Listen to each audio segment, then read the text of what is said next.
정형외과 대기실에서 저는 노심초사하며 고모가 나오기를 기다리고 있었습니다. 동생 역시 뭔가 잘못된 걸 알았는지 눈치를 살피며 제 옆에 가만히 앉아 있었어요. 잠시 후 진료실에서 고모와 사촌동생이 나왔습니다. 저는 얼른 자리에서 일어나 고모에게 다가갔어요. 고모 뭐래요? 윤호는 괜찮대요? 다행히 뼈에 있는 이상이 없다고 하네. 그래도 일주일 정도는 조심해야 한대. 그래요? 다행이네요. 정말 죄송해요. 윤호야, 많이 아팠지? 미안. 저는 한쪽 팔에 붕대를 칭칭 감은 사촌 동생에게 진심으로 사과했어요. 그러자 사촌 동생이 뾰루퉁하게 말했습니다. 누나가 왜 사과해? 잘못은 저 바보가 했는데. 김윤호, 엄마가 그렇게 부르지 말랬지? 우리 반 애들 다 그렇게 부르는데 뭐. 바보 친척이라고 나까지 놀림받아서 얼마나 창피한 줄 알아? 사촌동생은 발끈해서 고모에게 대꾸했어요. 그 말에 제 옆에 있던 여동생이 움츠러드는 게 느껴졌습니다. 일단 집으로 가자. 고모는 깊은 한숨을 내쉬며 말씀하셨어요. 그날 저녁 집으로 돌아온 고모부는 붕대를 감은 사촌동생을 보고는 대번에 안색이 변했습니다. 윤호, 너 팔이 왜 그래? 놀이터에서 노는데 저 바보가 아니 나래가 밀었어. 그래서 높은 데서 떨어졌어.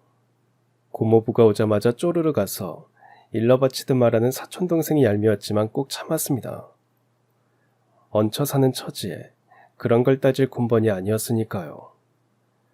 그저 묵묵히 고모를 도와 밥상을 차리는 데만 집중했습니다. 고모 역시 고모부의 눈치를 살피며 조심스레 말했어요. 애들끼리 놀다가 좀 다쳤는데 다행히 뼈에는 이상이 없대. 일주일 정도만 조심하면 된대. 애를 밀었다며? 그럼 놀다가 다친 게 아니지? 고모부는 고모의 말에 대놓고 불편한 기색을 드러냈어요. 그 와중에 동생은 밥상 위에 올라온 소시지를 보고는 해맑게 말했습니다. 우와, 내가 좋아하는 문어 소시지다. 그러고는 낼름 손으로 집어먹으려는 동생을 얼른 제지했습니다. 오날에 손으로 먹지 말랬지? 저도 모르게 언성을 높이자 동생은 울음을 터뜨렸어요. 그러자 고모부는 한숨을 내쉬고는 그대로 안방으로 들어갔습니다. 그러자 고모가 얼른 따라 들어갔어요. 곧 안쪽에서 두 분이 목소리를 높여 다투는 소리가 들렸습니다. 사촌동생은 동생에게 이게 다 너 때문이라며 핀잔을 주듯 말했어요. 가뜩이나 저에게 혼나서 서러운 동생은 더 크게 울음을 터뜨렸습니다. 그런 동생을 달래서 겨우 두 아이의 저녁을 먹이고 저도 안 넘어가는 밥을 몇 숟갈 뜨고 자리를 정돈했어요. 한참이 지난 후에야 고모부가 얼굴이 불그락푸르락해져서는 방에서 나왔습니다. 고모부는 저와 눈도 마주치지 않고 그대로 집 밖으로 나갔어요. 고모는 긴 한숨을 내쉬며 나와서 밥상 위에 차려진 두 분의 식기류들을 정리했습니다. 그날 밤 사촌동생과 동생이 잠든 후 고모가 저를 주방으로 불렀어요. 저는 고모와 식탁에 마주 앉았습니다. 나영아, 고모가 좀 고민해봤는데 나래는 시설에 보내는 게 어떨까? 너는 대학 갈 때까지 고모가 어떻게든 지원해줄게. 그런데 나래까지 그렇게 하기에는 어려울 것 같아. 윤호가 다친 일 때문에 그러세요? 그 일 때문만은 아니야. 당장 나래 내년에 중학교 들어가야 하는데 저 상태로 어떻게 혼자 학교를 다니니? 받아주는 학교도 많지 않을 테고. 그러더니 고모는 저를 설득하기 시작했습니다. 국가에서 운영하는 데는 시설도 잘 돼 있대. 오히려 나래한테는 그런 곳이 더 나을 수 있어. 아무리 그래도 어떻게 그래요. 나래 저한테 하나 남은 유일한 가족이에요. 부모님이 돌아가신 이상 제가 나래 보호자고요. 나래 보내려거든 저도 같이 보내세요. 저 나래랑 죽어도 못 떨어져요. 나영아, 미래를 생각해야지. 너 이제 고1이야. 3년 열심히 공부해서 좋은 대학 가고 어느 정도 자리 잡으면 그때 나래를 데려오면 되잖아. 지금 와서 너까지 시설로 가면 그거야말로 죽도 밥도 안 되는 거야. 고모부가 너까지는 3년 지원해준다고 했으니까 그렇게 해. 그게 현명한 선택이야. 바로 그때였어요. 인기척에 돌아본 저와 고모는 그대로 굳어버리고 말았습니다. 잠옷 차림의 동생이 주방 앞에 서 있었어요. 언제부터 거기 서 있었던 건지 가늠이 되지 않았습니다. 저는 얼른 자리에서 일어나 동생에게 다가갔어요. 나래야, 왜 그래? 목말라? 물 마시고 싶어? 언니, 나 어디 보내? 나 가기 싫어. 언니랑 있을래. 동생은 불안한 표정으로 제 옷을 움켜쥐고는 울먹이며 말했어요. 그 모습을 보니 저도 모르게 눈물이 핑 돌았습니다. 저는 불안해하는 동생을 꼭 껴안았어요. 아니야. 언니 어디 안 가. 언니는 나래 옆에 꼭 붙어 있을 거야. 그러니까 걱정하지 마. 제 말에 동생도 저를 꼭 안았어요. 그런 동생을 보고 있자니 순간이나마 고모의 제안에 흔들린 스스로가 원망스러웠습니다. 동시에 저도 모르게 좋았던 시절이 떠올랐어요. 엄마 아빠가 모두 살아계시던 내 가족이 단란하게 시간을 보내던 그때가 말이죠. 저희 부모님은 대학가에서 오랫동안 분식집을 운영하셨어요. 학교를 마치고 가게로 가면 아빠 엄마가 밝은 얼굴로 맞아주고는 하셨죠. 분식집 이름이 방글이 분식집이었는데 제 태명을 따서 지은 이름이라고 해요. 그 이름답게 두 분은 항상 웃는 얼굴로 손님들을 대했습니다. 집은 가게와 연결되어 있었어요. 단독주택인데 남는 방이 있고 위치도 학교 근처라서 하숙생을 받기도 했습니다. 가게에서 엄마 아빠와 인사를 나누고 저는 곧장 집 안으로 들어갔어요. 여동생과 놀아주기 위해서였죠. 방에서 혼자 인형놀이를 하던 동생은 제가 오면 활짝 웃으며 좋아했어요. 저와 동생은 4살 터울이었어요. 하지만 그보다 훨씬 나이 차이가 많이 나는 느낌이었습니다. 동생에게 지적장애가 있었기 때문이죠. 엄마 아빠가 동생의 장애를 알아차린 건 3돌 무렵이었다고 해요. 태어났을 때는 제가 어릴 때와 크게 다르지 않았다고 합니다. 오히려 밥투정, 잠투정이 심했던 저와 달리 밥도 잘 먹고 잠도 잘 자서 키우기 수월하셨다고 해요. 다만 저보다 뭐든 좀 느렸다고 하셨습니다. 2돌이 됐을 때 너는 말을 곧잘 했거든. 근데 나래는 안 그랬어. 그때는 다른 애들보다 좀 느린가 보다 그렇게만 생각했지. 그러다 3돌 무렵 어린이집 선생님이 발달 검사를 권유했다고 합니다. 어머님, 아무래도 검사를 한번 받아보시는 게 어떨까 해요. 말이 느린 것도 있지만 놀이를 하는 것도 또래 아이들과 많이 달라서요. 그 말에 부모님은 부랴부랴 소아정신과와 발달 클리닉을 방문하셨고 동생은 지적장애 중증도 진단을 받았습니다. 그 이야기를 듣고 처음에는 충격을 받으셨다고 해요. 하지만 이내 마음을 고쳐먹으셨다고 합니다. 틀린 게 아니잖아. 그냥 좀 다른 거지. 나래는 다른 애들이랑 조금 다른 방식과 속도로 자라는 아이다. 그렇게 생각하기로 했지. 저에게도 그 부분을 여러 번 말씀해 주셨어요. 그래서인지 저도 동생의 다른 모습을 자연스럽게 받아들이게 됐습니다. 어디를 가든 동생을 데리고 다녔고 누가 동생에게 뭐라고 하면 앞장서서 동생을 변호했어요. 한 번은 친구들이 저희 분식집에 떡볶이를 먹으러 왔는데 두 손으로 수저를 휘저으며 큰 소리를 내는 동생을 보고는 저들끼리 수군거렸어요. 쟤 좀 이상하다. 말하는 것도 이상하고. 네 동생 몇 살이야? 8살. 말은 느린데 그래도 다 알아들어. 나래야, 먹을 때는 조용히 하자. 제 말에 동생은 큰 소리로 대답했어요. 응, 나 조용히. 대답도 조용히. 포크는 이렇게 쥐어야지.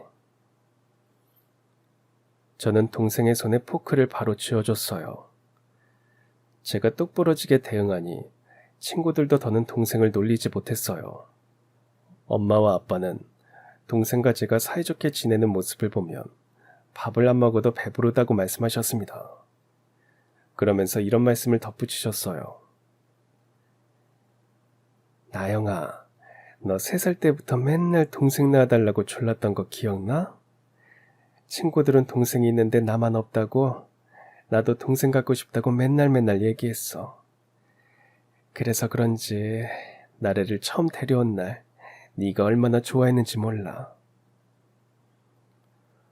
보통은 둘째를 집에 데려오면 첫째들이 부모님 사랑을 뺏길까봐 질투한다는데 저는 그러지 않았다고 해요. 도리어 나도 동생이 생겼다며 누구보다 기뻐했다고 합니다. 그래서인지 어릴 때부터 동생과 관련된 일이면 두 발 벗고 나섰다고 해요. 나래가 조금만 울면 엄마한테 쪼르르 달려와서 나래 배고프니까 얼른 우유 주라고 하고 기저귀 갈아주라고 하고. 아휴, 아주 시어머니가 따로 없었다니까. 엄마는 그렇게 말씀하시며 웃었어요. 동생이 아장아장 걷기 시작한 후로는 항상 동생 손을 잡고 이곳저곳 다녀서 동네에서는 저와 동생을 실과 바늘이라고 불렀습니다. 놀이터에서도 저는 동생의 보호자 노릇을 자처했어요. 한 번은 모래놀이 하던 친구들 옆에서 기웃거리다가 동생이 친구들 모래성을 무너뜨린 일이 있었어요. 친구들은 동생에게 버럭 화를 냈습니다.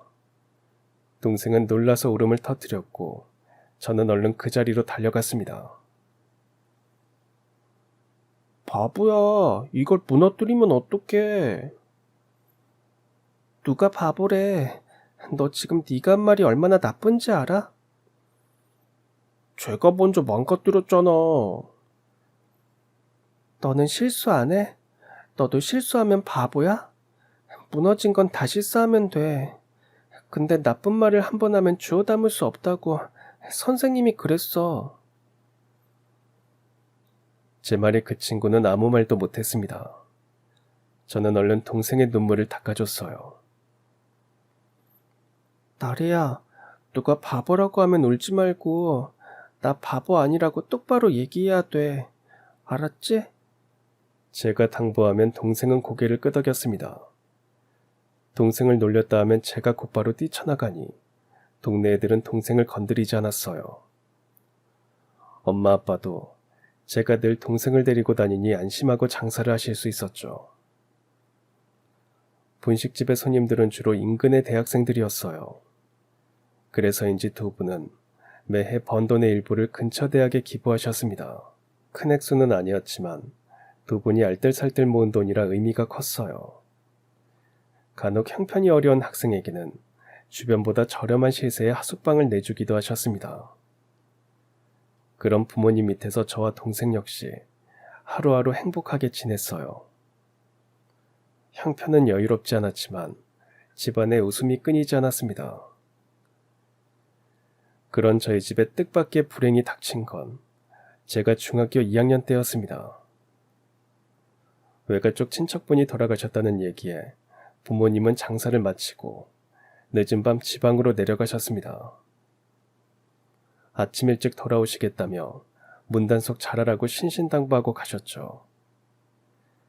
하지만 다음날 아침이 되어도 부모님은 돌아오지 않았습니다.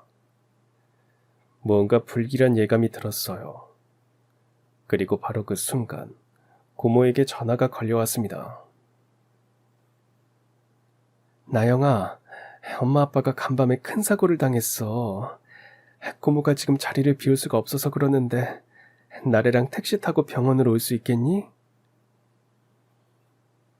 고모의 말에 알겠다고 하고 병원 이름을 받아 적었습니다. 영문을 모르는 동생을 깨워서 외출 준비를 하고 택시를 탈 때만 해도 그 사고가 어느 정도인지 부모님이 어떤 상태인지 알 수 없었어요. 병원에 도착하자 고모가 나와서 택시비를 대신 내주셨습니다. 저는 얼른 고모에게 물어봤어요. 고모, 엄마 아빠는요? 지금 어디 계세요? 고모는 동생을 고모부에게 맡기고 저에게 지난밤 있었던 일을 얘기해 주셨어요. 늦은 밤 장례식장에 갔다가 올라오는 길에 고속도로에서 사중 추돌 사고가 났다고 했습니다. 졸음운전을 하던 트럭이 그대로 몇 대의 차량을 들이받았는데 제일 먼저 들이받은 게 바로 엄마 아빠가 탄 차였다고 해요. 너랑 날에 도착할 때까지는 버틸 줄 알았는데 너네 도착하기 몇 분 전에 세상을 떠나셨다. 그 말을 듣는데 뭔가 제가 알던 세상이 무너지는 느낌이었어요. 어제까지만 해도 내 가족이 함께 둘러앉아 저녁을 먹었는데 돌아오는 주말에는 다 같이 동생이 좋아하는 동물원에 가자고 약속했는데 하루아침에 이런 비극이 벌어진 게 믿기지 않았어요. 고모는 얼떨떨해하는 저를 말없이 안아주셨습니다. 장례식은 조용히 치러졌어요. 저는 상복을 입고 장례식 내내 절을 하고 손님들에게 인사를 했습니다. 동생은 옆방에서 조용히 혼자 그림을 그리거나 좋아하는 인형을 갖고 놀았어요. 그러면서도 한 번씩 저에게 물어봤습니다. 언니, 근데 엄마 아빠는 언제 와? 동생이 그렇게 물을 때마다 저는 차마 대답하지 못했습니다. 그저 흘러나오는 눈물을 닦아내며 침묵할 수밖에 없었어요. 장례식이 끝나자 당장 저와 동생의 거처가 문제가 됐어요. 외가 쪽에서는 저희를 맡아줄 곳이 없었습니다. 결국 고모가 저희 둘을 데려가기로 했어요. 고모는 옷방으로 쓰던 방을 급히 정리하고 저와 동생이 쓸 수 있게 꾸며줬어요. 동생은 이 모든 상황을 낯설어 했습니다. 하루에도 여러 번 저에게 묻고는 했어요. 엄마 아빠는 언제 와? 우리 집에는 언제 가? 엄마 아빠는 먼 곳에 가셔서 당분간 못 와. 지금은 고모네 집에서 지내야 해. 나 여기 싫어. 무섭단 말이야. 몇 밤만 자고 집에 가자. 나래가 말 잘 듣고 잘 지내면 금방 집에 갈 수 있어. 그렇게라도 동생을 달래야 했습니다.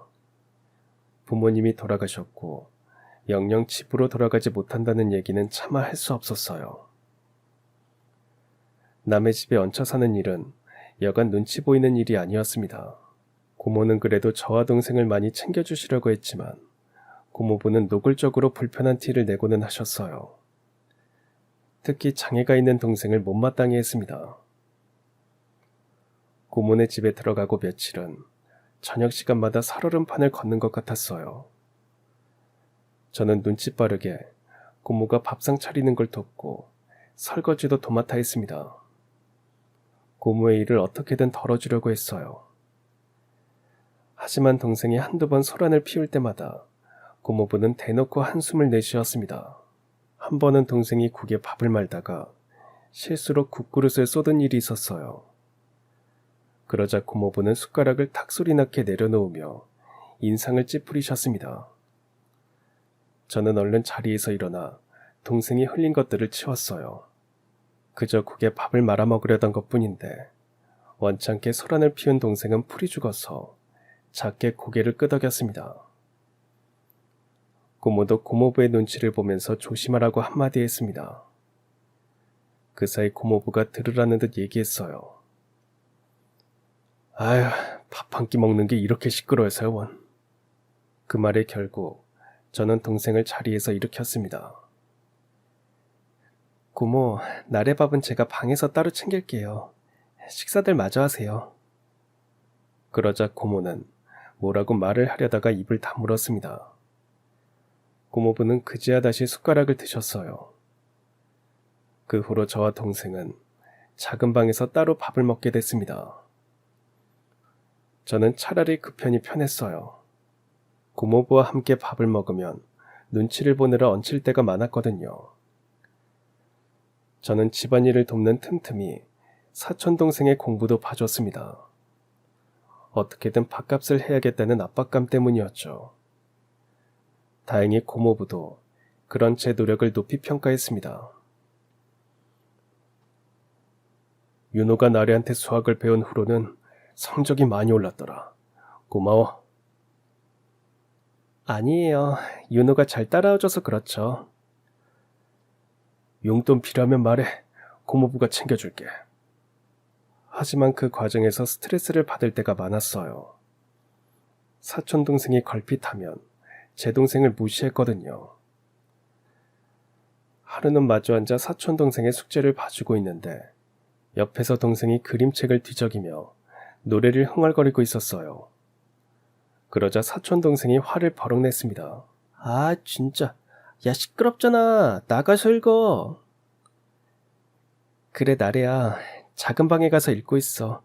언니 금방 갈게. 싫어. 나 언니랑 있을 거야. 누나는 나 공부 봐주고 있잖아. 언니는 우리 언니야. 그럼 나랑 있어야지 왜 너랑 있어? 아, 뭐래 이 바보가. 그 말에 저도 모르게 표정이 굳었습니다. 저는 손에 들고 있던 책을 내려놓고 조용히 한마디 했어요. 윤호, 한 번만 더 나래한테 바보라고 하면 누나 앞으로 네 공부 안 봐줄 거야. 그럼 바보를 바보라고 하지 뭐라고 해. 우리 반 애들 다 그렇게 부르는데.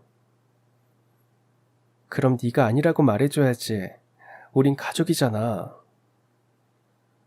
아이, 싫어. 난 저랑 바보랑 가족하기 싫어. 사촌동생은 끝까지 동생에게 바보라고 한 걸 사과하지 않았어요. 결국 저는 동생 손을 잡고 작은 방으로 왔습니다. 뒤늦게 고모가 사촌동생을 혼내는 소리가 들렸어요. 하지만 고모부는 사촌동생이 그런 소리를 해도 모른 척 내버려뒀습니다. 가끔 가족 나들이를 갈 때도 저와 동생은 집에 남았어요. 하지만 전혀 서운하지 않았어요. 오히려 누구의 눈치도 보지 않고 마음 편히 있을 수 있어서 좋았습니다. 그 사이 저는 고등학교에 진학했고 동생도 어느덧 초등학교 고학년이 되어서 중학교 진학을 앞두고 있었어요. 그러던 차에 동생과 사촌동생이 같이 놀다가 사촌동생이 다치는 사고가 발생한 겁니다. 나중에 동생의 말을 들어보니 동생이 민 게 아니라 사촌동생이 혼자 까불다가 떨어진 거였어요. 생각해보면 동생은 높은 곳을 무서워해서 미끄럼틀도 잘 타지 않았습니다. 하지만 여동생의 말은 아무도 믿어주지 않았어요. 그저 사촌동생의 말만 믿고 여동생을 나무랐죠. 그것도 모자라서 고모는 동생을 시설에 보내자는 얘기까지 하셨습니다. 네 인생도 생각해야지. 영영 맡기자는 것도 아니고 네가 자리를 잡으면 그때 데려오면 되잖아. 고모부가 너까지는 되는 데까지 지원해준다고 하셨어. 그러니까 길게 보고 생각해, 응? 고모는 다음 날에도 거듭 그렇게 말씀하시면서 저를 설득하셨어요. 하지만 저는 단호하게 고개를 저었습니다. 그럴 순 없어요. 어제도 말씀드렸지만 지금은 제가 나래 보호자예요. 나래 혼자 시설에 맡길 순 없어요. 너도 미성년자면서 누구를 보호한다고 그래? 왜 이렇게 미련하게 굴어?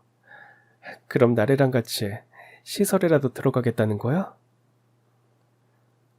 그래야 한다면 그럴게요. 절대 나래랑 떨어지는 일은 없을 거예요. 제 말에 고모는 깊은 한숨을 내쉬었습니다. 그러더니 한 발 물러나셨어요. 그럼 당장 결정하지 말고 며칠 생각해봐. 그리고 다시 얘기하자.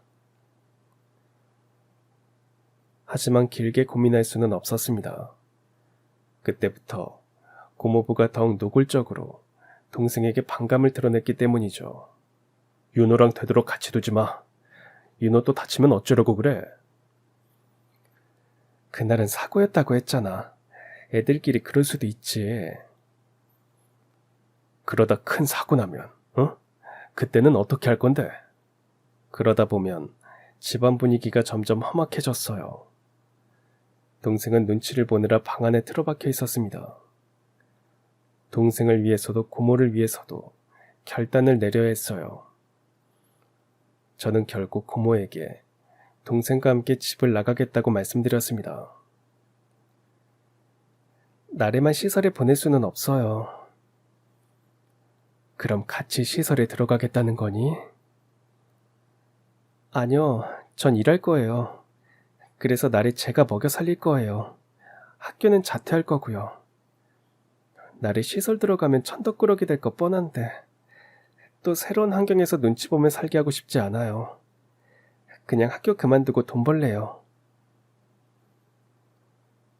제 말에 고모는 깊은 한숨을 내쉬었습니다. 그리고 잠시 고민하던 고모가 뜻밖의 제안을 하셨습니다. 그럼 이렇게 하자. 고모가 너네 둘이 지낼 곳까지는 어떻게든 마련해 줄게.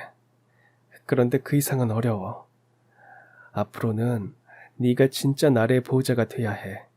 할 수 있겠니? 고모의 물음에 저는 고개를 끄덕였어요. 이제 그건 할 수 있고 없고의 문제가 아니었습니다. 제 스스로 결정한 이상 반드시 해야 할 일이었어요. 고모는 저와 동생이 지낼 단칸방을 구해주셨고 저는 학교에 자퇴서를 제출했습니다. 그리고 당장 할 수 있는 일을 찾기 시작했어요. 하지만 동생 가까이에 있으면서 제가 할 수 있는 일을 찾자니 선택지가 별로 없었습니다. 그렇게 일자리를 찾아 동네를 배회하다가 24시 국밥집에 붙은 공고문을 발견했어요. 저는 망설이다가 동생을 데리고 식당 안으로 들어갔습니다. 저희를 손님이라고 생각했는지 사장님은 친절하게 인사하셨어요. 전 우물쭈물하다가 용기를 내어 입을 열었습니다. 저 가게 앞에 붙은 공고문을 보고 들어왔는데요. 공고문? 일할 사람을 구한다는 글 말이니? 네가 일하려고? 사장님은 그렇다는 제 대답에 말없이 저를 바라보았습니다. 그러더니 제 손을 꼭 잡고 있는 동생에게 눈길을 줬어요. 저는 행여 동생이 돌발 행동을 하지 않을까 노심초사하며 동생의 손을 꼭 잡았습니다. 그 사이 동생이 해맑게 사장님에게 인사를 했어요. 안녕하세요. 배고파요. 밥 먹으러 왔어요. 나래야 아니야. 밥 먹으러 온 거 아니야. 저는 얼른 동생을 말렸습니다. 그런데 사장님이 뜻밖의 말씀을 하셨어요. 들어와. 마침 밥 먹으려던 참인데 너희도 같이 먹자. 사장님은 저희를 안쪽으로 안내했습니다. 사장님 말씀처럼 직원분들이 간단하게 점심을 먹고 있었어요. 직원분들 역시 갑자기 저희가 끼자 의아한 표정이었지만 사장님이 권하니 더는 별말을 하지 않았습니다. 사장님은 식사를 하면서 이런저런 질문을 던지셨어요. 부모님은 안 계시는 거니?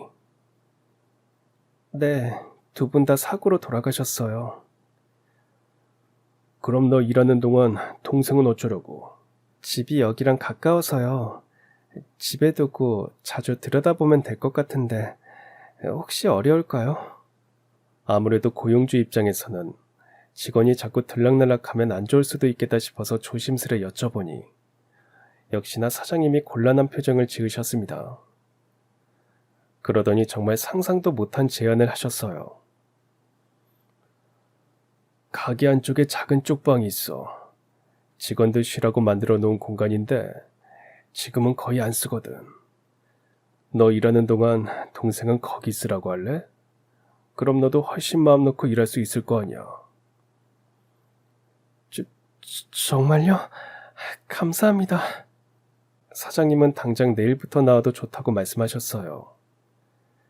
다음 날 동생을 데리고 가게로 출근하니 사장님이 동생을 안쪽 방으로 안내했어요.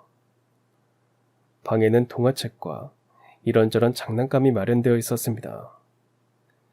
그걸 본 동생은 신이 나서 안으로 들어갔고 저는 사장님께 진심으로 감사 인사를 전했습니다. 그날 이후 저는 사장님에게 부지런히 일을 배웠어요. 홀서빙을 하면서 틈틈이 주방 일도 도왔습니다. 동생은 다행히 바뀐 환경에 잘 적응했어요. 저 역시 동생을 집에 혼자 두는 것보다 훨씬 마음이 놓였습니다. 저와 동생은 어느새 함께 출근하고 퇴근하는 생활에 익숙해졌어요. 사장님은 알게 모르게 저와 동생을 많이 챙겨주셨습니다. 집에 가서 먹으라고 남은 식재료를 챙겨주실 때도 많았어요. 매번 이렇게 챙겨주시고 배려해주셔서 정말 감사합니다. 네가 대견해서 그래. 어린 나이에 애쓰는 것 같아서. 그러더니 뜻밖의 말씀을 하셨습니다. 실은 우리 아들도 네 동생처럼 장애가 있어. 그래서 네가 얼마나 힘든지 잘 알고 있단다. 동병상련이라고 해야 하나. 비슷한 처지의 사람들끼리 서로 돕고 살아야지. 그러면서 인자하게 웃으셨어요. 그제야 가게 한편에 걸린 가족 사진을 유심히 보게 됐습니다. 사장님네 집 역시 첫째인 딸은 괜찮지만 둘째인 아들에게 장애가 있는 듯 했어요. 그래서 동생을 데리고 일자리를 구하러 온 저를 그 자리에서 채용하셨던 겁니다. 그래서인지 가끔 동생이 소란을 부려도 사장님은 눈살을 찌푸리지 않으셨어요. 오히려 이 정도는 얌전한 편이라고 말씀하시면서 동생을 먼저 챙겨주셨습니다. 그런 사장님께 보답하는 길은 하나뿐이었어요. 열심히 최선을 다해 일하는 거였죠. 저는 홀서빙을 담당했기 때문에 손님들을 직접 응대할 일이 많았어요. 손님이 오면 특징을 파악해서 적당한 자리로 모시고 손님이 요청하기 전에 먼저 필요한 물품을 가져다 드렸습니다. 어르신들이 오면 차가운 물과 따뜻한 물을 함께 제공해서 적절히 온도를 맞춰드릴 수 있도록 배려하는 식이었죠. 또 아기를 데려오는 손님들이 계시면 아기용품을 먼저 준비해 드리는 등 방문한 손님을 최대한 친절하게 응대하려고 노력했습니다. 그런데 하루는 한 손님이 저를 따로 부르셨어요. 저는 얼른 손님이 있는 테이블로 달려갔습니다.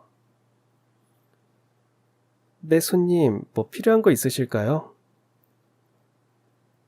아니요, 그게 아니라 몇 번 여기 왔었는데 그때마다 너무 친절하게 응대해 주셔서요.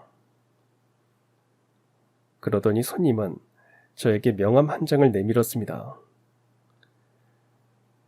이 근처에 레스토랑을 하나 오픈할 건데 같이 일하고 싶어서요. 페이나 복지는 여기보다 훨씬 나을 거예요.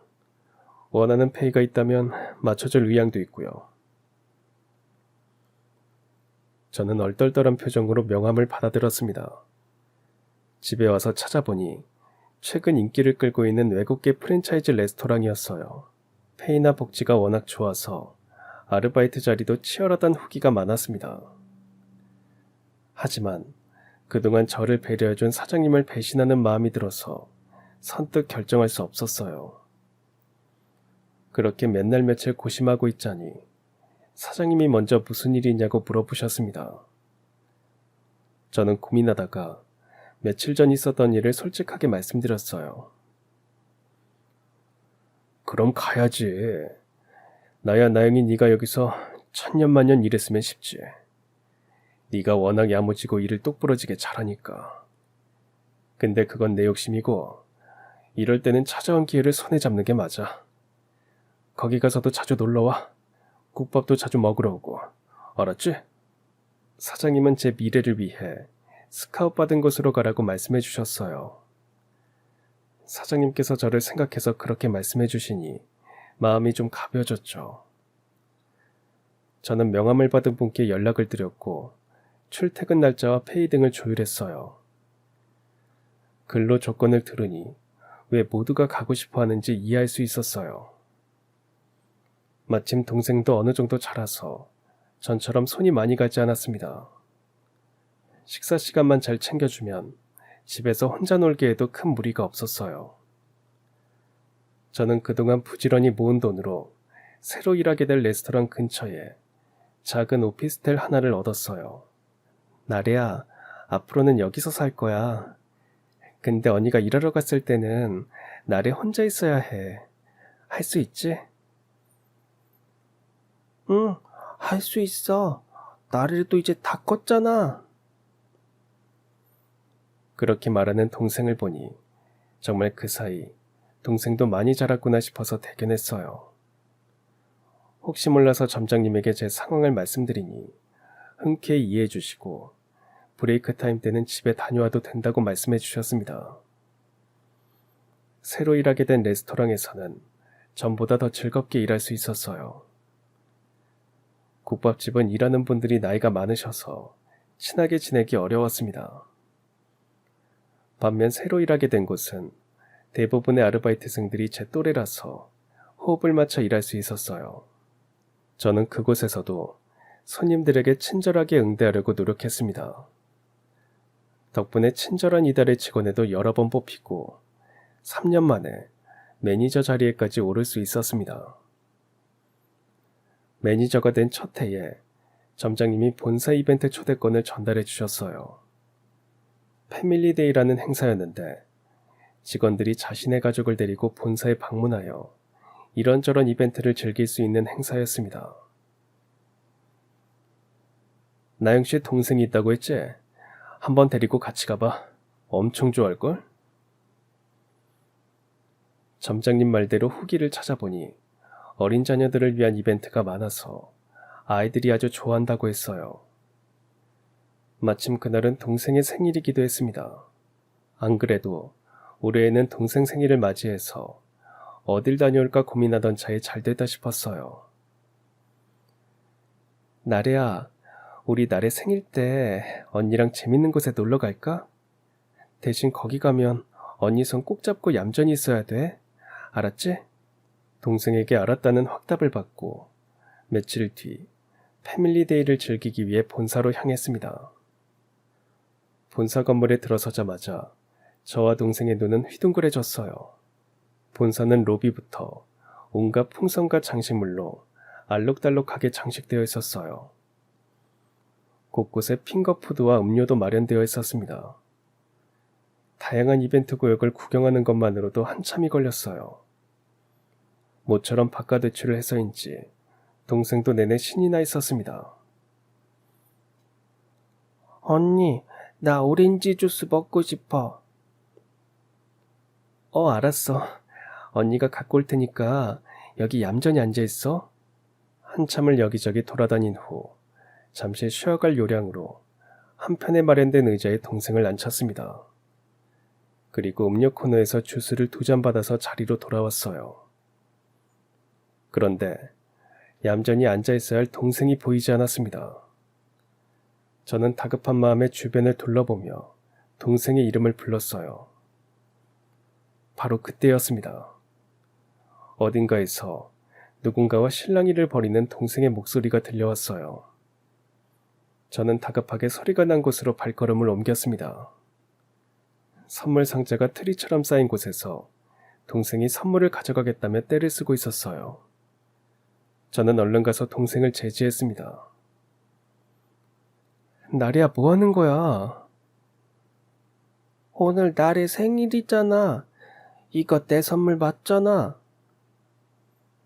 아니야, 이건 나래 선물 아니야. 아니야, 맞아. 이거 내 선물 맞아. 흥분한 동생은 점점 목소리를 높였어요. 그러자 주변의 시선이 동생과 저에게로 쏠렸습니다. 저는 난처한 표정으로 동생을 달랬어요. 나래야, 언니가 선물 사줄게. 싫어. 난 이거 갖고 싶어. 이거 가질 거야. 바로 그때였습니다. 누군가 다가오자 직원들이 당황한 표정으로 황급히 고개를 숙였습니다. 무슨 일이죠? 대표님 오셨습니까? 그 말에 저 역시 화들짝 놀라서 뒤를 돌아봤어요. 그러자 어딘가 날카로운 인상의 중년 여성이 저와 동생을 바라보고 있었습니다. 저는 얼른 고개를 숙였어요. 소란을 피워서 죄송합니다. 이게 무슨 상황이죠? 그게 오늘이 동생 생일인데요. 그래서 동생이 여기 있는 선물들을 자기 거라고 착각한 모양이에요. 그러자 대표가 동생을 바라봤습니다. 동생은 그 순간에도 선물 상자를 놓지 않고 꼭 쥐고 있었습니다. 이 상황을 대체 어떻게 수습해야 하나 등에서 식은땀이 흘러내렸어요. 동생 생일이 오늘이라고요? 동생 이름이 뭐죠? 오나래입니다. 그러자 대표님이 동생을 뚫어져라 쳐다봤습니다. 그러더니 뜻밖의 질문을 던졌어요. 혹시 부모님이 분식집을 하지 않으셨나요? 가게 이름이 방글이 분식 맞죠? 네. 어떻게 그걸... 이번엔 제가 얼떨떨한 표정으로 대표님을 바라봤어요. 그런데 정말 놀라운 일이 벌어졌습니다. 대표님의 눈시울이 붉어지더니 곧 두 눈에서 눈물이 흘러내렸어요. 대표님은 눈물을 훔칠 생각도 못하고 조심스레 동생에게 손을 뻗었습니다. 대표님은 떨리는 손으로 동생의 머리를 쓰다듬었어요. 그러더니 잠긴 목소리로 말했습니다. 얘가 나래라는 거죠. 세상에 이렇게 컸다니. 제 동생을 아세요? 갑작스런 상황에 제가 조심스레 묻자 대표님은 고개를 끄덕였습니다. 나래 제 딸이에요. 부모님께 아무 이야기도 못 들은 모양이네요. 친딸처럼 키우겠다고 저 약속했는데 정말 그 약속을 지켜주셨군요. 대표님은 그렇게 말씀하시더니 긴 이야기가 될 것 같다면서 저와 동생을 본사 안쪽으로 안내하셨어요. 저와 동생은 영문도 모르고 고급스런 접대실로 향했습니다. 동생은 낯선 환경으로 이동하자 불안한지 제 손을 꼭 잡았어요. 곧 접대실에 대표님과 마주 앉게 되자 대표님은 나직이 한숨을 내쉬었습니다. 어디서부터 이야기를 꺼내야 할지 모르겠네요. 부모님이 종종 학생들에게 방을 내주셨다는 건 알고 있죠. 나도 그것 하숙생이었어요. 나영씨 어릴 때 자주 보기도 했고요. 나영씨는 그때 어려서 널 기억하지 못하겠지만 난 나영씨 어릴 때 얼굴이 기억나네요. 그러면서 대표님은 처음으로 얼굴에 온화한 미소를 띠셨습니다. 그러더니 길고 긴 이야기를 들려주셨어요. 대표님은 지방유지의 막내딸이었다고 해요. 내내 지방에서 학교를 다니다가 서울에 있는 대학에 합격하면서 상경하게 됐다고 합니다. 부모님 하숙집은 친척분이 추천해줘서 알게 됐어요. 학교랑 가깝기도 하고 집주인분들이 워낙 좋다는 말에 하숙을 하게 됐죠. 엄격한 집안에 있다가 서울로 올라와서 혼자 생활하다 보니 해방감까지 느껴졌다고 해요. 그래서 이런저런 동아리 활동도 활발하게 참여했다고 합니다. 그러다 남자친구가 생겼다고 해요. 그때는 너무 어렸죠. 앞날을 볼 줄 몰랐으니까. 좋아하는 감정 하나로 무슨 일이든 할 수 있을 것 같았어요. 남자친구와 한참 연애를 이어가던 대표님은 뒤늦게 임신 사실을 알게 되었다고 합니다. 배가 부르고 나서야 그 사실을 알게 됐으니 애는 이미 어느 정도 자란 상태였죠. 남자친구는 그 사실을 알자마자 한마디도 없이 군대로 도망쳐버렸어요. 결국 대표님은 이러지도 저러지도 못하고 끙끙 앓으며 하루하루를 보냈다고 합니다. 복대로 배를 칭칭 감싸며 겨우 학기를 마치고 방학이 되자 하숙집에 틀어박혔다고 해요. 지방에 있는 부모님께는 차마 알릴 엄두가 나지 않았다고 합니다. 집안이 정말 엄격했어요. 임신 사실을 알리면 그대로 날 내쫓을 게 뻔했죠. 대표님의 임신 사실을 가장 먼저 알아차린 건 바로 저희 엄마였습니다. 방 안에 틀어박혀 있자니 점점 생각이 안 좋은 쪽으로 흘러갔어요. 아마 사장님이 늦게 눈치챘다면 아이나 나나 어떻게 됐을지 모를 거예요. 엄마는 입덧 때문에 제대로 먹지 못해 쇠약해진 대표님을 마치 자신의 친딸처럼 지극정성으로 돌봤다고 해요.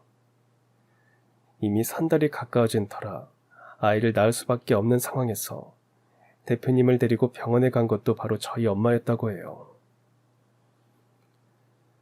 아이가 나올 때까지 마치 친정엄마처럼 곁을 지켜줬어요. 이마에 땀도 닦아주고 손도 맞잡아주고 사장님이 아니었으면 그 힘든 시간을 견디지 못했을 거예요. 다행히 아이는 건강하게 태어났습니다. 대표님은 하숙집으로 태어났고 그곳에서 몸조리를 하셨다고 해요. 엄마는 산후조리 잘못하면 평생 고생한다면서 매일 미역국에 고기 반찬을 해서 나르셨다고 합니다. 태어난 아이를 돌보는 것도 엄마의 몫이었다고 해요. 그때는 아기가 예쁜지도 몰랐어요. 그냥 겁만 났죠. 낳기는 했는데 얘를 대체 어떻게 해야 하나. 생각해보면 그때는 나도 어렸으니까 그저 무섭기만 했죠. 아이가 태어나고 보름 정도 지났을 때 엄마가 아이를 어떻게 할 건지 물으셨다고 합니다. 나는 도저히 키울 상황이 안 되니까 여차하면 고아원에 보낼 생각이었죠. 그래서 그렇게 말씀드렸더니 정말 뜻밖의 제안을 하셨어요. 바로 두 분이 대표님의 아이를 키우겠다는 제안이었어요. 그 무렵 엄마와 아빠는 둘째를 갖기 위해 부단히 노력하고 계셨습니다. 근데 좀처럼 아이가 생기지 않았다고 해요. 그러던 차에 대표님이 아이를 낳았고 고아원에 보낼 생각이라고 하니 그럼 이 아이를 둘째로 들여서 키우겠다고 제안하신 거죠.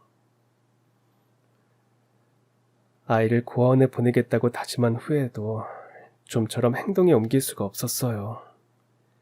평생 고아로 살게 되는 걸까? 이상한 집에 입양 가는 건 아닐까? 그래도 엄마라고 이런저런 걱정에 밤잠을 못 이루고 있었죠. 그러던 차에 사장님 부부가 그런 제안을 주시니 얼마나 고마웠겠어요. 대표님은 부모님의 제안을 받아들였고 그렇게 아이는 저희 집에 둘째로 출생신고를 하게 되었습니다. 아이의 이름은 대표님이 지으셨다고 해요. 비록 이렇게 태어났지만 커서는 자기 꿈을 훨훨 펼치라는 의미에서 나래라고 지었어요. 훨훨 날아라 이런 뜻이었죠. 부모님은 대표님이 지은 이름 그대로 출생신고를 마치셨습니다. 대표님은 어느 정도 건강을 회복한 후 지방으로 다시 내려갔다고 해요. 마침 집안에서 유학 이야기가 나와서 그 준비를 하기 위해서였죠. 몇 달 뒤 대표님은 미국으로 떠났습니다. 외국으로 가서도 한동안은 연락을 주고받았어요. 아이 커가는 소식도 간간히 들을 수 있었죠. 그러다 나래한테 장애가 있다는 사실도 알게 됐어요. 그 소식을 듣고 대표님은 한동안 죄책감에 잠을 이루지 못했다고 합니다. 자기가 임신 때 잘 챙겨 먹지 못해서 이런 일이 생긴 건 아닌지 복대를 너무 오래 두르고 있었던 건 아닌지 별별 생각이 다 들었다고 해요. 그런 대표님을 다독인 건 저희 부모님이었습니다. 자책하지 말라고. 사람은 저마다 다 다르고 나래 역시 조금 특별하게 태어난 것뿐이라고. 두 분이 잘 키울 테니 너무 걱정하지 말라고 말씀하셨어요.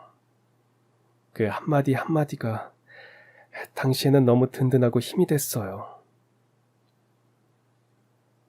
부모님의 말씀대로 대표님은 죄책감을 덜 수 있었고 앞으로 나아갈 수 있었다고 합니다. 이후 미국에서 결혼을 하고 아이를 낳으면서 자연스럽게 소식이 끊겼다고 해요. 한참 뒤에 한국에 돌아와서 분식집을 찾아갔는데 이미 문을 닫고 다른 가게가 들어서 있었어요. 사장님 두 분과도 연락이 닿지 않았고요. 설마 그런 사고가 있었을 줄은 정말 꿈에도 몰랐네요. 대표님은 그 후 동생과 관련된 일은 가슴 한편에 묻어두고 살았다고 합니다. 설마 이런 뜻밖의 장소에서 마주칠 줄은 꿈에도 모르고 말이죠. 저 역시 대표님의 이야기에 어안이 벙벙했습니다. 그간 제 혈육이라고 생각했던 동생이 실은 엄마도 아빠도 다른 아이였다니 갑작스럽게 밝혀진 진실을 그대로 받아들일 수가 없었어요. 그동안 우리 나래를 돌봐줘서 정말 고마워요. 나영씨가 아니었다면 저는 죽을 때까지 나래를 만나지 못했을 거예요. 대표님은 제 손을 붙잡으면서 진심으로 감사를 전했습니다. 바로 그때였어요. 무거운 분위기에 겁을 먹은 건지 동생이 슬며시 제 옷자락을 잡았습니다.